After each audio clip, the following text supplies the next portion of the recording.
حصہ دھونا ضروری ہو جائے گا. نکاح نامہ میں دلہن کے جیب خرچ کو لکھوانا جائز ہے؟ یہ سوشل ایشو ہے, لکھوا سکتے ہیں, کیونکہ نانو نفقہ تو مرد کے ذمہ ہے نا. اب نانو نفقے میں وہ سمجھتا ہے مرد کے جی جو میں اس کو کھلاؤں گا وہی یہ کھائے گی. یعنی اگر مرد کا دل کرتا ہے کہ وہ پان کھائے تو بیوی کا بھی دل کرتا ہے کہ کبھی وہ ٹافیاں منگوا کے کھا لے, یہ چپس منگوا کے کھا لے, تو اس کو جیب خرچ تو ہونا چاہیے. اچھا ہاں جی, ہونا چاہیے. یہ آپ نے یہ کور بھی کر لیا کہ نان نفقہ ہے کیا؟ ہاں, نانو نفقہ میں کھانا پینا, رہائش اور لباس شامل. کھانا پینا میں بھی یہ نہیں ہے کہ خالی 2 روٹیاں ہی دینی ہے, مطلب باقی چیزیں بھی کور. نہیں ظاہر ہے جی. ٹھیک ہے. جب وہ نہیں کر رہی, وہ روٹیاں پکا کے وہ عورت دے رہی ہے جس کے ذمہ نہیں ہے کہ وہ پکا کے آپ کو دے, وہ بھی تو روٹین سے ہٹ کے کام کر رہی ہے نا. نہیں, یہ چیز آپ کا موقف ہے کہ اس کے ذمہ نہیں ہے؟ نہیں, اس کے ذمہ نہیں ہے. نانو نفقہ کس کے ذمہ ہے؟ مرد کے. تو مرد کے اگر یہ اس میں ڈویژن ہوتی کہ جی ذمہ یہ ہے کہ لا کے گندم کی بوری پھینک دے گا اور وہ چکی چلاتی رہے گی, تو بتائیں کس حدیث میں موجود ہے؟ جب میں آپ کو کہتا ہوں کہ یہ بندہ آپ کا ملازم ہے, اس کا کھانا آپ کے ذمہ ہے, آپ اپنی دکان پہ رکھیں, تو آپ کیا کرتے ہیں؟ اس کو لا کے گندم دیتے ہیں کہ ادھر کوٹے. کیا کرتے ہیں آپ؟ ایک ہوٹل سے کھانا لگواتے ہیں اس کا, یہی کرتے ہیں نا. عرف عام میں یہی سمجھا جاتا ہے نا. تو بیوی کا بھی یہی ہے, جب وہ ایک روٹین سے ہٹ کے آپ کے لیے روٹی آٹا گوندھ رہی ہے, گھر کی صفائیاں کر رہی ہے, باقی معاملات کر رہے ہیں, تو آپ نے بھی اپنی روٹین سے ہٹ کے اس کے ساتھ کرنا ہے دل جوئی. یعنی بھائی یہ جو سنت سے کیا ثابت ہے؟ مطلب آپ سے کے گھر میں جو میں نے بتا دیا میرے بھائی, بال کی کھال نہ اتارے. سوال جو میں نے وہ سن رہے ہیں, یہ اس وقت عورتوں کے حقوق کے اوپر نہیں لیکچر ہو رہا. آپ صرف پرچیوں کور کریں, آپ لوگوں کے ساتھ زیادتی نہ کریں, مجھے بار بار نہ کیا نفل طواف میں عورت کو چہرے کا پردہ کرنا چاہیے یا نہیں؟ نفل طواف میں تو ضرور کرنا چاہیے. وہ تو بخاری میں حدیث ہے کہ احرام کی حالت میں آپ صلی اللہ علیہ وآلہ وسلم فرمایا کہ اپنے نقاب اتار دو, دستانے اتار دو, جرابیں اتار دو احرام کی حالت میں. تو عام نفلی طواف ہو رہا ہوتا ہے, وہ احرام کی حالت میں تو نہیں ہو رہا ہوتا, لہٰذا اس میں وہ نقاب کرے, ضرور کرے, کرنا چاہیے. قرآن میں منزل کا کیا تصور ہے؟ اس کی شرعی حیثیت کیا ہے؟ قرآن کی 7 منزلیں صحابہ کے دور میں ہی ہو چکی تھی. میرا جو پہلا لیکچر ہے نا قرآنک لیکچر 2010 اکتوبر کا, وہ قرآن کے تعارف کے اوپر ہے ڈیٹیل. اس میں نے یہ بتایا تھا کہ یہ منزلیں ہیں نا, یہ صحابہ کرام کے زمانے میں تھیں.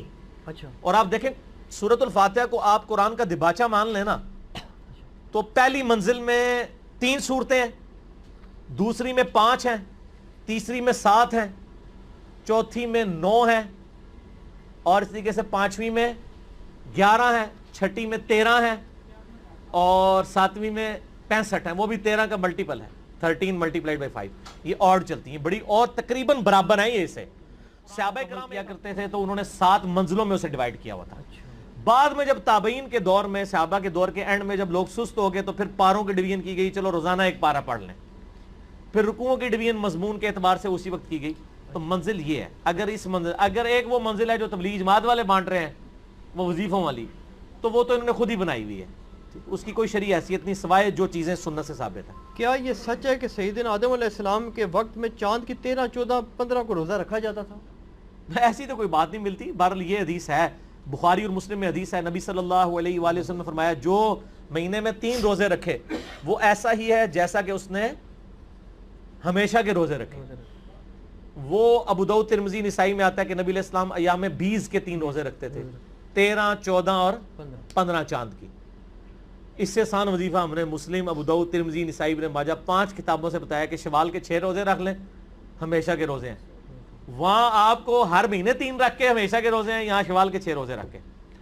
تو وہ 6 روزے آپ صلی اللہ علیہ وآلہ وسلم سنن نسائی میں, یہاں تک کہ آپ سفر و حضر میں بھی نہیں اس کو چھوڑتے تھے, یہ روزے آپ رکھا کرتے تھے. وہ یہاں میں 20 کے روزے. اگلا سوال آگے جی, سیدہ فاطمہ. اچھا 20 اس لیے کہتے ہیں کہ چاند گول ہوتا ہے. 20 یہ بیضا کا لفظ اردو میں بھی الپٹیکل چیز گول کے لیے بولا جاتا ہے. سیدہ فاطمہ زہرا سلام اللہ علیہ کا جنازہ کس نے پڑھایا تھا؟ ریفرنس کے ساتھ بتائیں. ریفرنس تو بخاری میں اتنا ہی ملتا ہے, جب مولا علی ناراض ہو گئے سیدنا ابوبکر سے 6 مہینے تک, اس دوران آتا ہے کہ حضرت فاطمہ فوت ہوئیں اور انہوں نے حضرت ابوبکر کو نہیں بتایا اور سیدہ فاطمہ کو جنازہ پڑھ کے راتوں رات دفنا دیا. تو اس سے تو یہی لگتا ہے کہ حضرت علی نے خود ہی جنازہ پڑھایا ہوگا یقیناً, غسل بھی خود دیا تو جنازہ بھی خود ہی پڑھایا ہوگا. بعد میں ظاہر رضامندی ہو گئی تھی. اب مسئلہ 55B ہے حدیث کرتاس پہ, وہ ایک ڈیٹیل تلک ٹاپک ہے, میں آج اس کی ڈیٹیل میں نہیں جا سکتا, اتنا ہی رہے. کیا حضرت زینب سلام اللہ علیہ نے بدعا دی تھی کہ شیعہ قیامت تک ماتم کرتے رہیں گے, شیعہ آخر کیوں سینہ کو بھی کر رہے ہیں؟ یہ میں سنیوں سے پوچھتا ہوں کہ شیعہ کیوں سینہ کو بھی کر رہے ہیں. میرے آفس میں وہ 5-6 سنی اکٹھے ہو کے آگے, تو میں نہیں جانتا تھا کہ یہ میرے لیکچرز دیکھتے ہیں. کچھ اہل حدیث تھے, کچھ دیوبندی تھے, کچھ بریلوی تھے. وہ دوسرے آفس سے آئے کہ جی انجینئر صاحب کے ساتھ چائے پی لیں. تو انہوں نے مجھ سے یہی سوال کیا کہ یہ شیعہ کیوں پیٹ رہے ہیں اور کس کو پیٹ رہے ہیں. میں ہے تو پیٹ رہے نے. اچھا ان سب نے نا ایک کہکا بلند کیا. وہ کہکا اس لیے بلند کیا کہ ان کو بات سمجھ آ گئی کہ میں کیا کہہ رہا ہوں. وہ کہنے لگے انجینئر صاحب ہم آپ کی ویڈیوز دیکھتے ہیں ہمیں پتہ ہے. میرے بھائی جب آپ صلی اللہ علیہ وآلہ وسلم کی وفات کے بعد حضرت حسن کو زہر دے دیا گیا, سیدنا حسین کو ان کے گھر والوں سمیت شہید کر دیا گیا, مولا علی تینوں خلفاء کے ساتھ وزیر کی حیثیت سے رہے, جب حضرت علی کی باری آئی تو لوگ تلواریں اٹھا کے ان کے اوپر چڑھ دوڑے. جب آپ اہل بیت کے ساتھ کنٹینیوس یہ معاملہ اور پھر صلح حسن کے بعد سے لے کے 60 سال تک ممبروں پہ سب و شتم حضرت علی پہ ہوتا رہا, تو سر اس کا ریونج بھی تو سامنے آئے گا نا.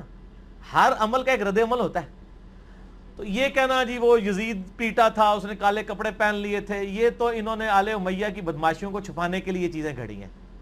شیعہ جو پیٹ رہے ہیں ہمارے نزدیک تو ماتم کرنا حرام ہے. میرا تو کلپ ہے ماتم کے اوپر, میں نے تقریباً 1 ملین کے قریب لوگ دیکھ چکے ہیں. ماتم کے حق میں 3 دلائل اور ان کا جواب. لیکن اس کی ریالٹی کو بھی دیکھیں.